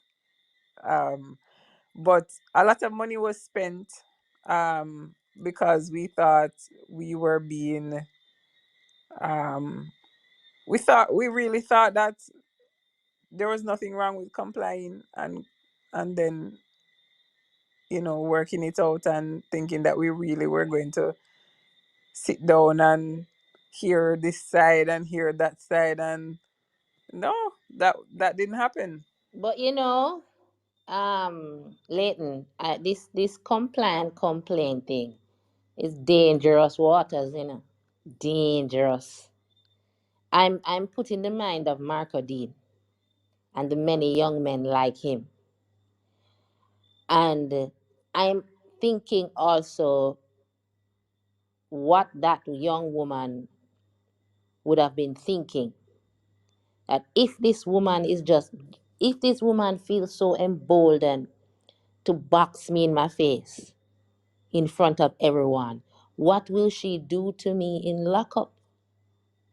So people are talking about, on the one hand, she's indisciplined, or she make it hard for herself. Black people in this country, poor black people, working class black people, have a very serious, real, and justified fear of what's going to happen to them, even if they willingly go into lockup. We see what happened to Nzinga when she was locked up, her locks removed from her head, suffered all manner of abuse, which to date she has yet to be compensated for, to receive an apology. No police officer has been disciplined. People have lost their lives by complying with an unlawful arrest. Why isn't more people talking about this, Leighton? Leighton, your mic is on. Hope you're not speaking into a closed mic. No man. People want to belong so much. They want to assimilate. They want to show respect for the norms of the society that they're hoping to elevate in. So one of the things that they have to do is show respect for law and order. Notice, no matter how egregious the wrong of any police officer, the position of the commissioner is never called into question.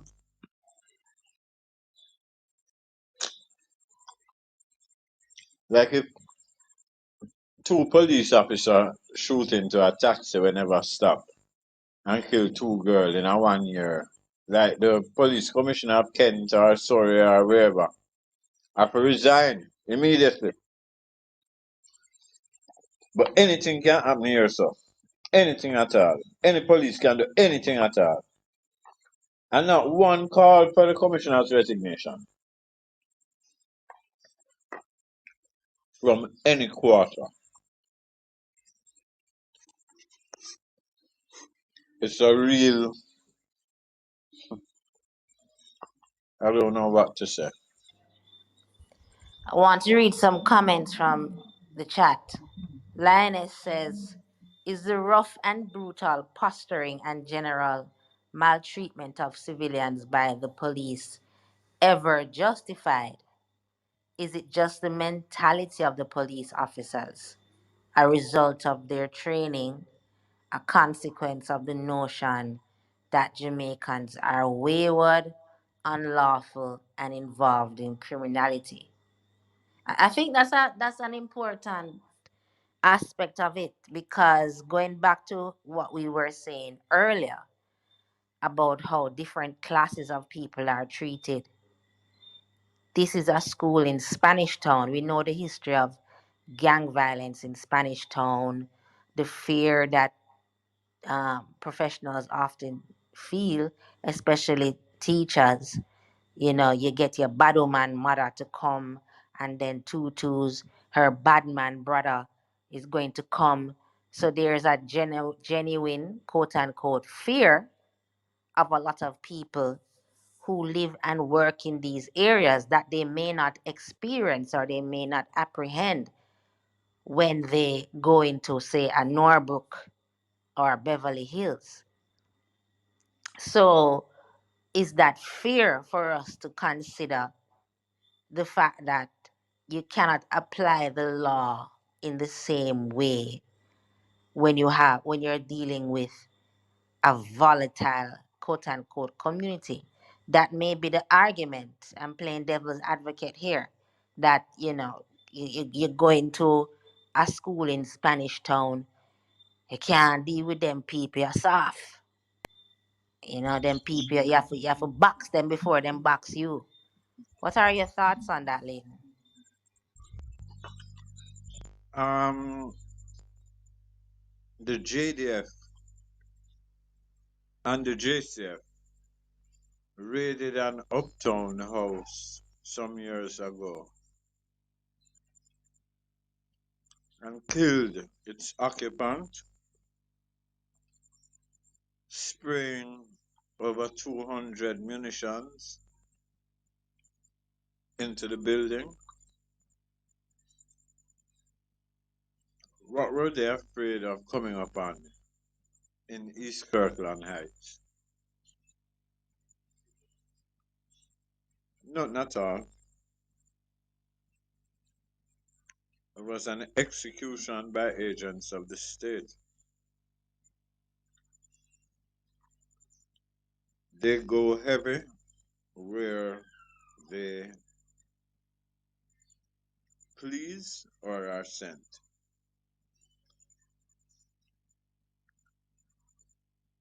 If they really wanted to use firepower to vanquish Klansman, one order, whichever gang, they could,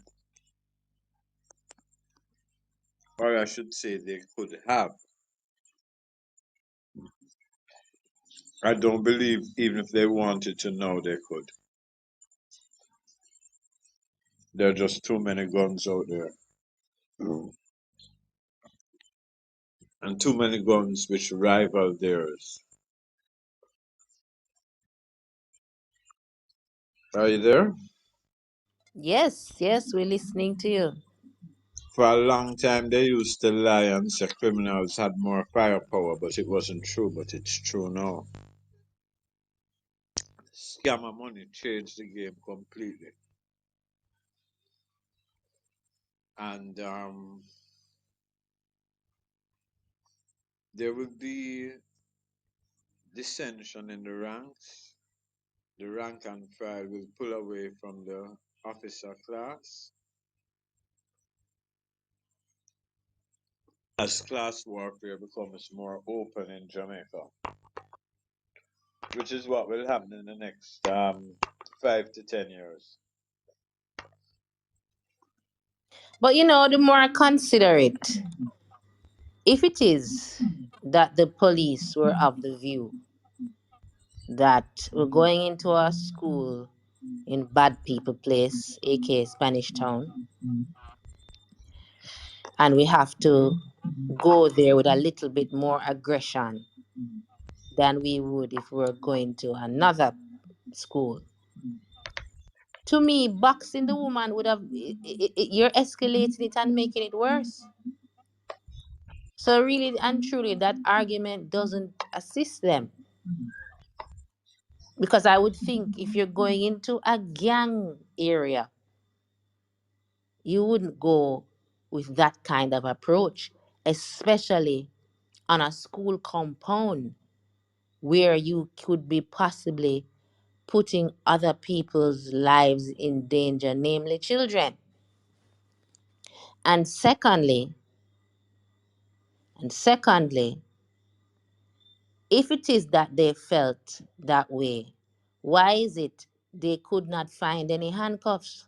They obviously didn't go there thinking that they were going to de escalate anything violent or anything threatening.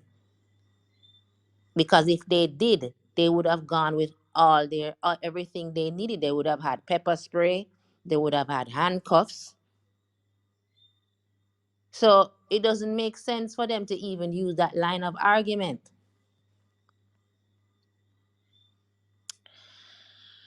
Whoa. Let me see some more comments in the chat.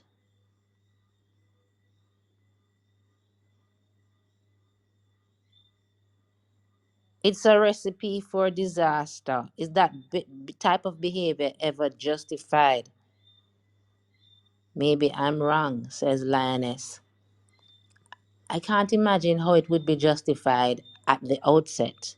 I think perhaps the police can go there prepared to act in a certain way if necessary. But from all the accounts of this incident, the police started out as the aggressor. It's not as though it escalated to that and she had to become violent. She started out by slapping the woman in her face. I'm trying to be fair, but the woman was unarmed. That's the other thing, too, Linus. The woman had every opportunity, if she was one of these bad people, to pull the lady's gun. We don't see, truly, if we look at that incident, we don't see any attack on the police officer from the woman, All we see is that she's holding her. She's holding her, presumably trying to prevent herself from being attacked further by the policewoman.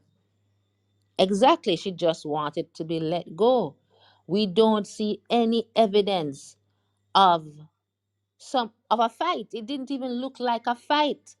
The only time you could even describe it as anything close to a fight is when she was being dragged by her hair into the police vehicle and she was trying to prevent herself from being dragged. She did not, she could have done many things when she was being dragged. And we know that that act of pulling her hair must have been extremely painful. She could have kicked her, she didn't raise her foot once. This is why it's hard for me to believe that this woman was this boisterous, bad woman breaking down the place when at the moment the police were called. She didn't raise her leg to kick her. She didn't elbow her.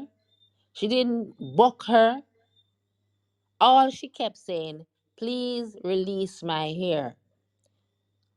I did not deserve this because I did not slap you. I did not do anything to you. You have no right to grab my hair and you have no right to hit me. That is all. So I don't know under what circumstances she could have been said to have been the aggressor.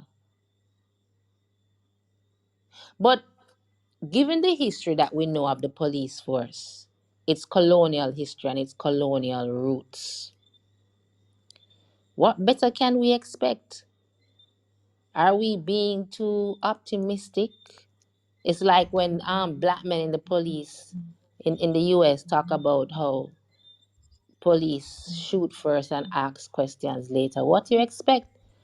Should we expect anything different, Leighton or Daniel? Kishi, you so rightly outlined the history of the Constabulary Force, a most colonial institution set up from the remnants of the militias that quelled the Morant Bay Rebellion. The whole idea that the police force will become a modern police force, protecting, serving, reassuring. In none of the former British colonies has the police force played that role. Not in India, not in Trinidad, not in Barbados, not in Jamaica. So you're quite right. We can't expect any different. And to keep on trying to expect something different is just sending yourself on a fool's errand. One of the things that I wanted to bring up that just crossed my mind is the militarization of the police force, since we had the police commissioner that crossed over from the army, the JDF, their entire uniform. So back in the day, only police members who were a part of our SWAT team that would go in and, with the big guns, were dressed in these dark, overall suits, that kind of uniform. Nowadays, you see everyday police officers wearing the more military looking uniform. There's been this shift island wide where police are now wearing these uniform, and with that there is also a behavior change, um, away from the community police efforts to more like oh the soldiers are. I don't know if you've ever interacted with the soldiers at checkpoints, and when they're doing the road checks, the soldiers are not as um let me say friendly or sociable as the police. They're very stern, um and in fact they're very stern and dry, and they just get to the point. The police, you can have a conversation with the police. It's a completely different interaction. Even with problematic police, it's a completely different interaction than with a soldier. But I find since the police are, now on the roads doing checks, they're all dressed up in these SWAT uniforms and carrying their guns. And when they stop you, they claim to be doing just a friendly road check, but they're dressed up, like they're ready to invade Tivoli. Um, and also, I believe that it's shifting their behavior because they're now dressing like soldiers and sort of acting like them.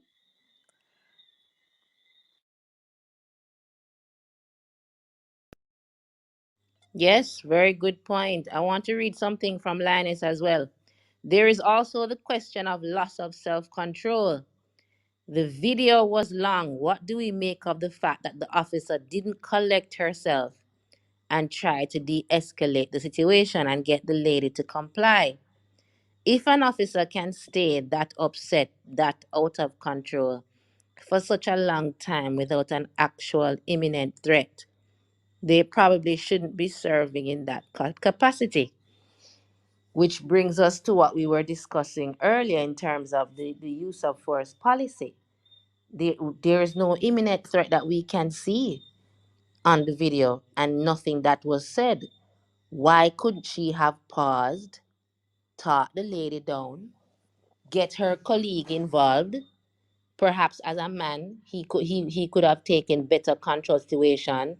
She could have taken a step back, maybe call some backup. If they felt the lady was that much of a boisterous person, call another vehicle. If two police can't convince her, certainly four can. Why did it need to get to that point? It's really scary. And before you joined us, Linus, we were actually looking at it from the angle of women in these positions and whether it's even a good idea given the fact that women tend to not be accountable for these kinds of violent behaviors, these kinds of rage. So it's very scary. But as usual, we want to end with some of your final thoughts, whether we need to know what is the way forward, how you think this case is going to pan out. Any final thoughts, Leighton? I know we can never stop discussing it, but final thoughts for now. What would be your final thoughts before we close? I will just reiterate what I said about what Malcolm X said. Until we start to love each other, so that when the system abuse one of us, it abuse all of us. That's the only way we change the system. As far as what I think will happen in this case, the fighting spirit that I see this woman have, I think she'll get a good lawyer, and I think she will sue them for a good bit of money. And I also think, and this is the part that where I know it's final thoughts, and it raises a whole new, field of topic. But I see the system doubling down when it should be releasing pressure. When certain things happen, instead of saying, Jano, we have to take that to L because the policewoman, like, they want to double down and find more things to charge her with, and despite the video that everybody see. And it's like when you think to yourself, no man, but don't let's see what happened. Don't let's see what people must think. They're like, no, no, no. And sticking to the old playbook. And this is why I think the Augean stables will burn down. Because they're not reading the room at all, at all, at all. Those are my final thoughts. Thank you, Leighton. That for me is the scariest part of it. When I read the statements coming out of the JCF, we want to implore all citizens to comply. Nothing, no commentary on the behavior of the police, no commentary on the use of force, no commentary on the policy, no commentary on whether the woman received medical attention, given the fact that we saw her bleeding in the van. It's really scary for me. And we can sit here and say, well, that would never happen to us because we wouldn't be in a school in the first place getting on bad. We wouldn't this, we wouldn't that. So we don't need to see ourselves in that woman. We are better than her and we are immune from this. But none of us are immune. You don't know when the knock of injustice will come to your door. You don't know when you'll have to be called in to your child's school because your child punched another boy who touched his rear. You don't know when your child would have to defend himself from a bully,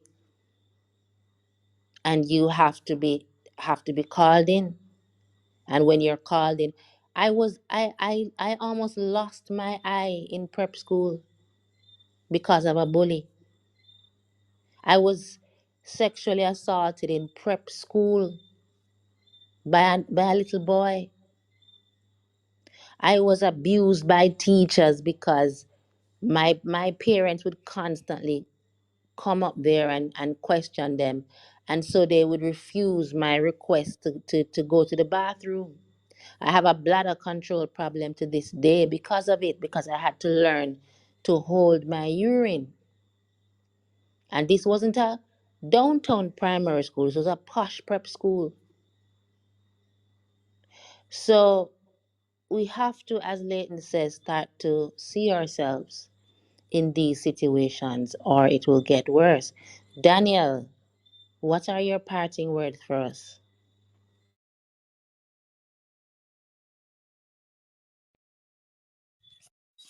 Sorry, I'm here gathering myself. I was rushing to get my charger. My phone is dying. Um, Parting words. I enjoyed the discussion thoroughly.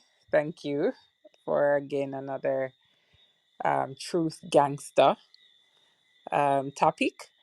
Um, in terms of the use of excessive force in the JDF, I think it expands the JDF, and it's normalized in our society in a lot of ways, in more ways than one.